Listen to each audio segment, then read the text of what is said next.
नमस्कार साथियों, प्रशासनिक गुरुकुल के सफलता सीरीज में आपका स्वागत है।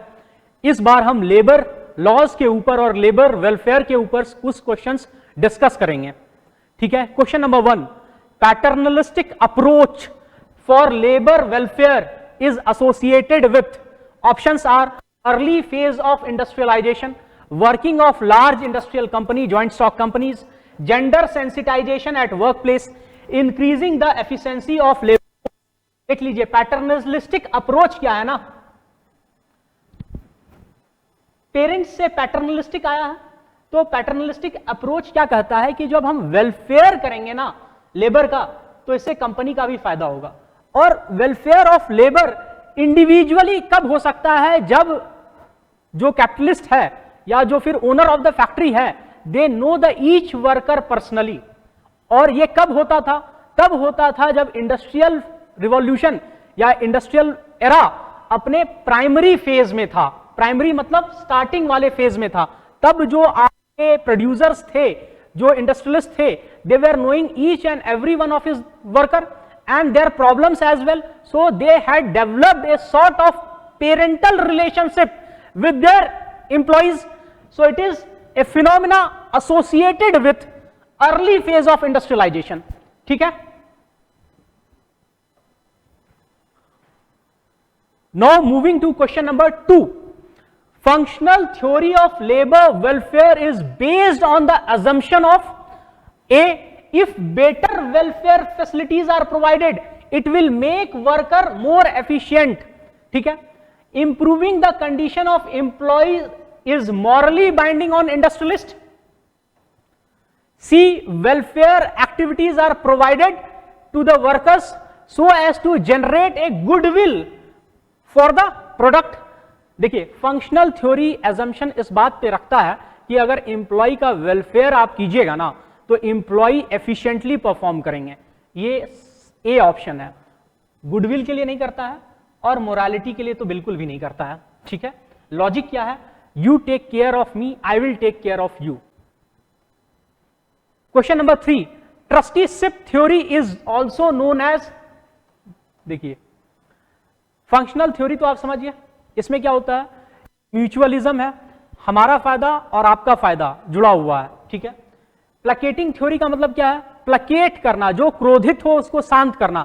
जब वर्कर्स एग्रेसिव हो जाते हैं तो उनके डिमांड्स को फुलफिल किया जाता है, that is placating theory. Paternalistic theory, जब अर्ली फेज ऑफ इंडस्ट्रियलाइजेशन है तो industrialist are knowing each and every worker personally. ठीक है। फिलैंथ्रोपिक थ्योरी क्या बोलता है? ये कहता है कि आपका एक जो रिक्वायरमेंट है सच्चे इंसान होने का, वो ये भी है कि आप सबका भला करो। और सबका भला आप तभी कर सकते हो जब आपको ये अंडरस्टैंडिंग हो, what belongs to you is not actually yours, you are just a trustee of it, it is of the entire society, so the benefit must be passed on to entire society. और ये कब होता है? जब sense of फिलैंथ्रोपिज्म सबसे ज्यादा हो। Take a note of it. All four I have explained. Take a note of it because this is the way UPSC EPFO examination questions will come. I have seen the previous year questions and based on that I have made these questions. Question number 4. The religion theory of labor welfare is based on which of the following aspect? Investment aspect, atonement aspect, policing aspect. देखिए policing aspect में क्या होता है ना कि आप employees को कैदी की तरह ट्रीट करते हैं और आप खुद को जेलर मान लेते हैं, तो अनहाइजीनिक कंडीशन होता है, बहुत ज्यादा वर्किंग प्रेशर रहता है, ट्रिमेंडस अमाउंट ऑफ उनसे काम निकाला जाता है, हेल्थ हाइजीन का कोई लेना देना नहीं है। ठीक है। तो religion theory of labour welfare में तो ये नहीं आएगा। ठीक है। रिलीजन क्या कहता है? रिलीजन ये कहता है कि आप अच्छा करोगे तो आपके साथ अच्छा होगा, तो अच्छे कर्म को इन्वेस्टमेंट माना गया है। ठीक है। अटोनमेंट थ्योरी क्या कहता है? अटोनमेंट कहता है कि अगर आपके साथ कुछ गलत हुआ है तो आपने कुछ गलत किया था, आपके बुरे कर्मों का नतीजा है ये। ठीक है। तो अब बुरे कर्मों का नतीजा है तो इंप्लॉइज जो है उनसे प्लेज लिया जाता है कि भाई तुम अगर कुछ गलत कर रहे हो या तुम्हारे साथ कुछ गलत हुआ है तो ये तुम्हारे बुरे कर्मों का नतीजा है, तो in future you are not going to do any such bad karma, right. So religion theory of labour welfare सबको मौका देता है कि भाई तुम्हारा जो पास्ट उससे मेरा कोई लेना देना नहीं है, तुम एक प्लेज लो, दिल से लो और अच्छा परफॉर्म करो। अटल बिहारी वाजपेयी का ही एक स्टेटमेंट था कि हर साधु का अतीत होता है और हर चोर का फ्यूचर होता है। तो कुछ हद तक पॉइंट 2 उसी से मिलता जुलता है।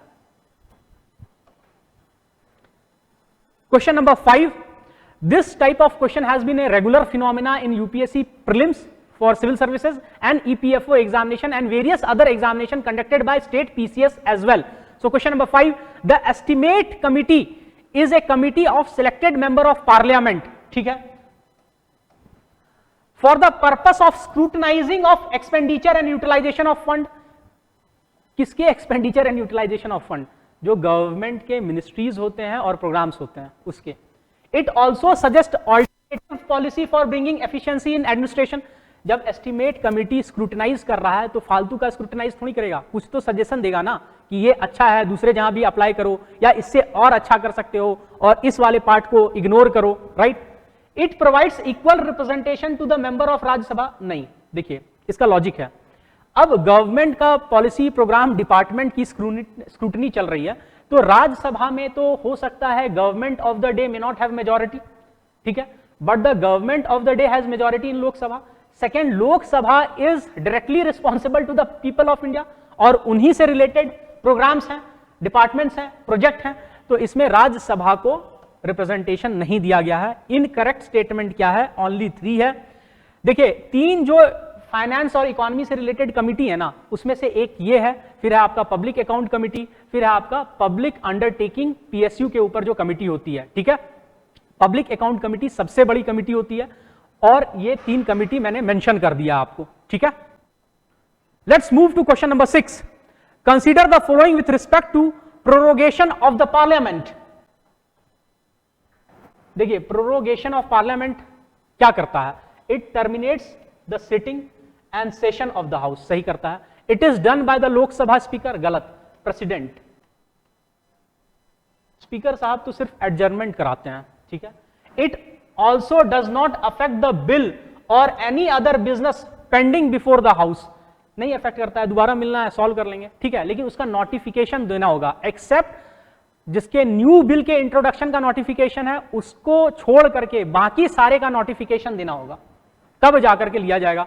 क्योंकि नोटिफिकेशन अगर नहीं दीजिएगा तो रोस्टर में डाला रहेगा कि ये चीज बाकी है. जब नया सेशन आएगा तो उसको फिर से पुराना चीज खोज के निकालना होगा. तो उससे बेहतर है कि उसका नया नोटिफिकेशन दिया जाए, ठीक है. Select the incorrect statement. Only 2, ठीक है.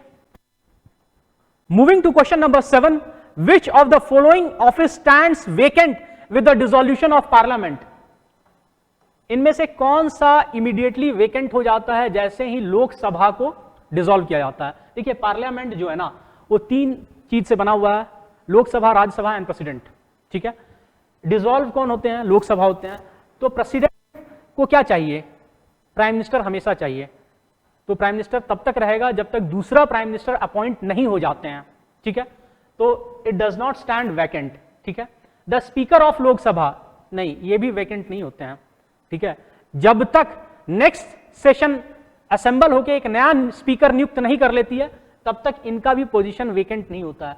कैबिनेट सेक्रेटरी, ये तो सिविल सर्वेंट है ना, तो इनके पोजीशन को क्या लेना देना, ठीक है.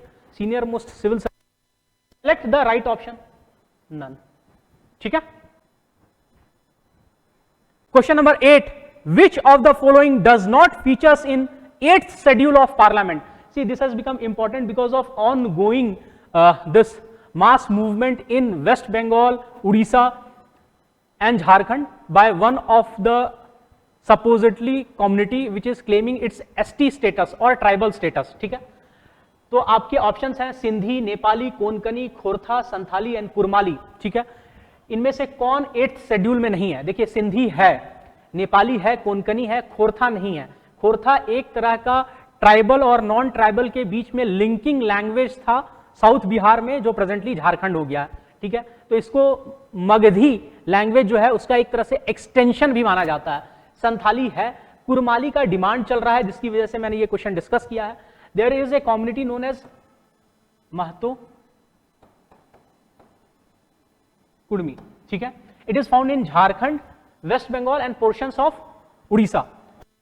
तो ये 1931 के जो कास्ट सेंसस थी उसमें एसटी लिस्ट में नहीं डाला गया था और 1950 के ट्राइबल लिस्ट से इसको बाहर कर दिया गया। तो इनका काफी दिनों से डिमांड है, सुप्रीम कोर्ट ने बोला है, एक्चुअली इसको इंग्लिश में ये लिख दिया गया है, ठीक है, तो कंफ्यूजन आया है, पर ट्राइबल रिसर्च इंस्टीट्यूट जो है वो बोलती है कि इससे संबंध नहीं है, पर जो आपके नागपुर प्लेटू के कुनबी है ना उनसे डायरेक्ट संबंध है, ठीक है। तो यही एक तरह से इनको प्रिवेंट कर रहा है ट्राइबल स्टेटस के लिए। उससे पहले ये ट्राइब्स में आते थे by Britishers. The only issue was this ड़ Kudmi became Kurmi. Okay, so this issue has been ongoing for such a long time and West Bengal में काफी प्रदर्शन भी हुआ था, झारखंड में भी हुआ था। So this was in news. Let's move to question number 9। Section 69A of the Information Technology Act confers center and state the power to issue direction to intercept, monitor or decrypt any information generated, transmitted, received or stored in any computer resource. The ground of execution of these powers are, देखिए section 69A बहुत news में है, ठीक है। तो आप ground of execution of these power क्या है? सोवरेनिटी एंड इंटीग्रिटी बनी रहनी चाहिए, भारत की अखंडता बनी रहनी चाहिए, friendly relationship with foreign state. ये कहीं पे मेंशन है क्या आपके कॉन्स्टिट्यूशन में? अगर है तो उस आर्टिकल का नाम डालिए, एक पॉसिबल क्वेश्चन आ सकता है, ठीक है। पब्लिक ऑर्डर, यस, तो ऑल, ठीक है। Question number 10, Who among the following was the chief guest at India's Republic Day celebration 2023? देखिए ये क्वेश्चन मैंने इसलिए पूछा है क्योंकि लास्ट टाइम ईपीएफओ में पूछा गया था कि रिपब्लिक डे सेलिब्रेशन में जो झांकियां निकली थी तो किस स्टेट को अवार्ड मिला था, ठीक है। तो मैंने चीफ गेस्ट का नाम पूछा है, अब्दुल फतह अल सीसी, मोहम्मद बिन रशीद अल मखतूम, इमानुअल मैक्रोन, शेख हसीना। ये आपके फ्रांस के हैं प्रेसिडेंट, ठीक है। ये आपकी बांग्लादेश की प्राइम मिनिस्टर है, ठीक है। मोहम्मद बिन रशीद अल मखतूम यूएई के पीएम है, अब्दुल फतह एल सीसी इजिप्ट के हैं, ठीक है। तो ये थे हमारे चीफ गेस्ट, ठीक है। So we have discussed possible area from where the question may come. You have to apply the same logic and the same way. I am taking each question one by one while you are reading NCERT or current affairs topic, okay, because there is a sync of the traditional area and the current area, they go hand in hand. There is nothing called current and there is nothing called tradition, both are mixed and matched by UPSC. तो हमारे app को download करें, हमें comment section में बताएं कि आपको किस एरिया से क्वेश्चन चाहिए और कमेंट करें, हमें लाइक करें, सब्सक्राइब करें। हमारे साथ बने रहने के लिए हार्दिक धन्यवाद।